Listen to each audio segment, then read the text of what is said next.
আসসালামু আলাইকুম। নিয়ে আসলাম হারিয়ালি চিকেন কাবাবের ইজি একটা রেসিপি। এই রেসিপিটা ফুল ভিডিও ফলো করলে অবশ্যই আপনারা বানাতে পারবেন।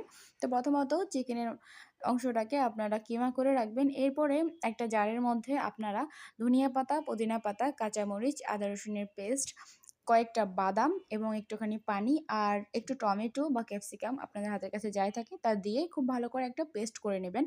খুব সুন্দর একটা স্মুথ পেস্ট তৈরি করার পরে এগুলোকে কিমার সাথে ভালো করে মাখিয়ে নেবেন। কিমার সাথে এগুলো ভালো করে মাখানো হয়ে গেলে এগুলোকে ছোট, ছোট করে শেপ দিয়ে নিবেন। আর অবশ্যই তখন এগুলোর মধ্যে কিন্তু খুব সুন্দর করে আপনারা মসলাগুলো দিয়ে দিবেন। মসলাগুলো অবশ্যই আমার স্ক্রিনে লেখা আছে। আর সবাই জানেন যে কাবাবের মধ্যে কী ধরনের মসলাগুলো দেওয়া হয়। তো প্রথমত হাতে একটুখানি তেল মেখে এরপরে আপনারা এগুলোকে খুব সুন্দর করে শেপ দিয়ে নিবেন। আপনারা আপনাদের পছন্দ মতো শেপ দিবেন। আমি আমার পছন্দ মতো শেপ দিয়েছি। তো এরকম সুন্দর করে শেপ দেওয়া হয়ে গেলে এরপরে আপনারা এগুলোকে ভাজি করে নেবেন। একটুখানি উল্টিয়ে পাল্টিয়ে দিবেন ভাজি করার সময়। আর হচ্ছে ভিতর পর্যন্ত যাতে ভাজাটা হয় এই দিকটাতে খেয়াল রাখবেন। একদম মিডিয়াম আঁচে রেখে এরপরে এগুলোকে ভাজি করতে হবে। কোনোভাবে হাই হিটে ভাজি করা যাবে না।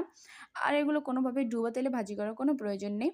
তো যাই হোক এরপরে তৈরি হয়ে যাবে হারিয়ানি চিকেন কাবাব।